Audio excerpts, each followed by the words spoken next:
Hello and welcome to THV News at noon. I'm Karen Fuller. Happening now at noon, an appeal by the attorneys representing the West Memphis Three.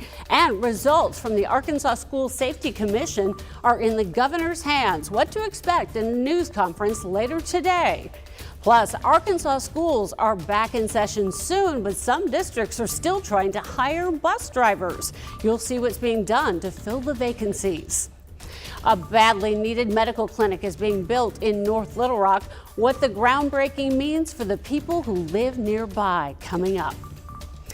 But first, we've enjoyed a little bit of relief over the past few days. Now we're hot again. What can be done now? Nathan?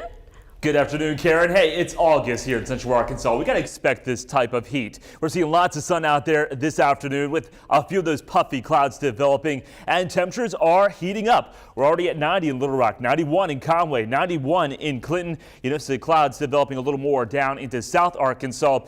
And with all the rain we've seen, it adds a lot of moisture in the air. So it's very humid out there, and it feels like 100 in the capital city. It feels like 105 in Conway. We got a heat advisory in effect for a large part of the metro and to the east all the way until this evening. And that's because heat indices will be 105, maybe as high as 110.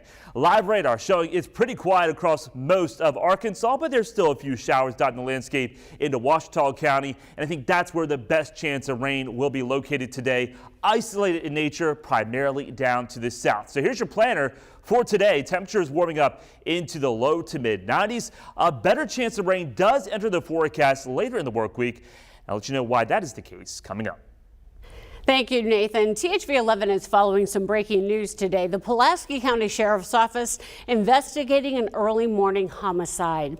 Authorities responding around 4:30 this morning to a home on the 13,000 block of Highway 365 South. The Sheriff's Office reports a man was found dead inside the home, killed in a shooting. And we have new details on another homicide, this one at Lombardi Lane in Little Rock. Detectives now charging 34-year-old Logan Smith with first-degree murder in the killing of 71-year-old Kathy Smith. New at noon today, Damian Eccles is appealing a judge's ruling that denied new DNA testing in the case of the West Memphis Three. In June, you may recall, a judge ruled that new testing did not apply to Eccles, Jason Baldwin, and Jesse Miskelly, saying it's only for people currently in state custody. But Eccles' attorney has released a statement today calling the ruling flawed, saying, quote, hundreds of wrongfully convicted people have sought relief after they were paroled and were free. Now, this appeal goes to the Arkansas Supreme Court. So far, a date has not yet been set for the court to examine the case. Protests outside the Capitol are keeping the pressure on lawmakers in Washington to pass the PACT Act, which would give aid to military veterans. Trinity Chavez reports from New York. Veterans groups and advocates are keeping up their vigil at the Capitol as they demand senators pass the PACT Act, which would help millions of veterans who were exposed to toxic military burn pits in Iraq and Afghanistan. These are the people that we purport to uphold as the best of us, and we can't even do right by them.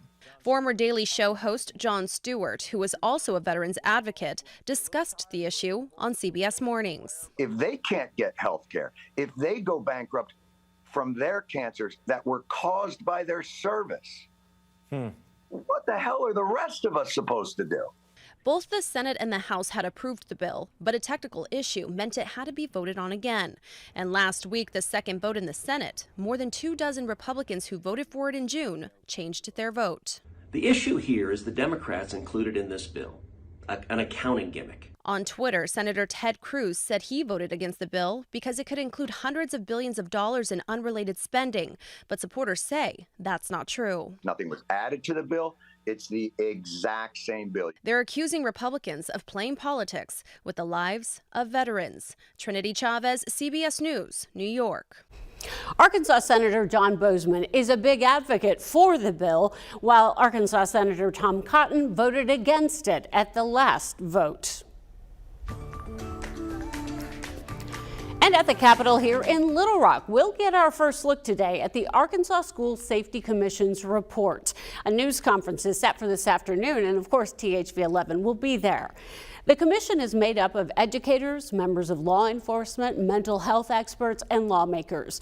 And you may recall it was reinstated in June and has since been working to update its previous 2018 school safety guidelines. Now the group is presenting what it's done so far, but is still working on a final report due to the governor by October 1st. So I spent a lot of time in church, a lot of time in church. This is the new Little Rock School Superintendent, Dr. Jamal Wright, as he continues his tour of the town later today. Last night, parents got a chance to get to know the new superintendent at a meet and greet event hosted by the district. Dr. Wright says the goal of the meetings is simple.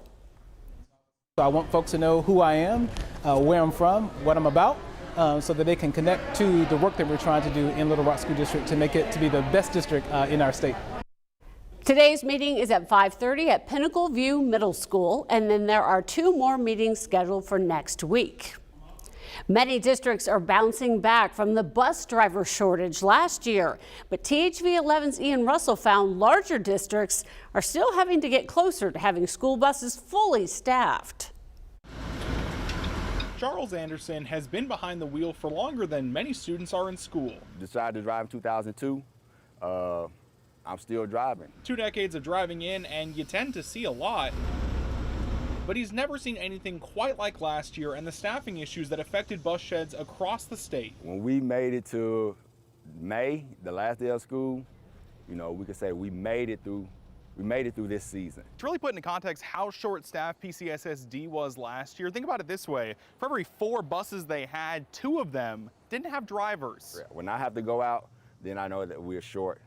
Or when drivers themselves are having to double up on routes, then we know that, you know, it's really, really short. It's not just PCSSD that saw empty seats last year, though. A lot of districts did. And like Anderson, Bob Doty at the Cabot School District also ended up behind the wheel. You always hate to see a kiddo not get to school because our mission is to get these kids an education. Doty was driving his own route last year before taking over as director of transportation, but he says they made it through thanks to drivers who weren't even on the bus staff. And we knew that every single day there would probably be a shortage of bus drivers, and everybody pitched in and they did absolutely whatever it took. And with this school year starting in just a couple weeks, there's good news to share. Cabot is down just 1 driver. It takes a burden off of a lot of the other administrators and a lot of the other personnel in the district that wouldn't normally be driving a bus, but have pitched in to help them. We needed to help. And while PCSSD is still down roughly 35%, they're also bouncing back.